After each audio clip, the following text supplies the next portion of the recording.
जय श्री राम।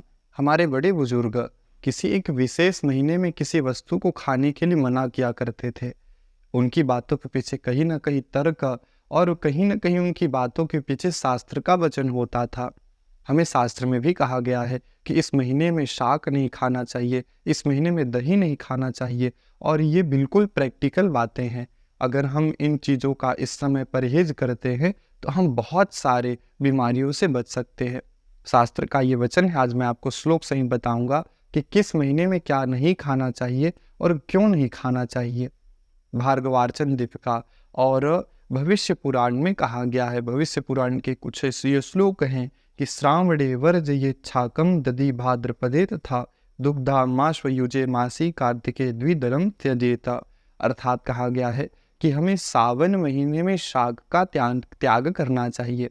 शाक का अर्थ है कि जो पानी बरसात के समय में जो शाक उत्पन्न होते हैं, उन शाक को नहीं खाना चाहिए। स्वाभाविक सी बात है, जितनी हरी सब्जियां होती हैं सावन महीने में यदि आप देखेंगे तो उनमें कीड़े लग जाते हैं और उस कारण से हमको शास्त्र भी कहता है कि सावन महीने में शाक का त्याग करना चाहिए। अगर आप खाएंगे तो कहीं ना कहीं आप बीमार पड़ेंगे ही पड़ेंगे।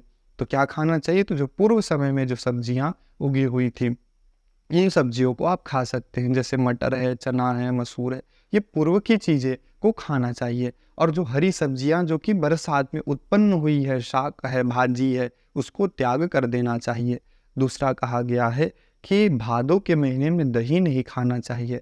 आप पाएंगे कि यदि भादों के महीने में आप दही खाते हैं तो कहीं ना कहीं आपके स्वास्थ्य पर उसका विपरीत प्रभाव जरूर पड़ता है। फिर कहा गया कि आश्विन महीने में दूध नहीं पीना चाहिए और कहा गया है कि कार्तिक महीने में दाल का त्याग करना चाहिए। आप इन चीज़ों को ध्यान से यदि समझेंगे तो इनके पीछे का साइंस यही है कि इन महीनों में हमारे शरीर में कहीं ना कहीं इन चीज़ों का यदि हम उपयोग करते हैं तो विपरीत प्रभाव पड़ता ही पड़ता है। तो इसीलिए ये शास्त्र का वचन है कि इन महीनों में इन चीज़ों का त्याग जरूर करना चाहिए। जय श्री राम।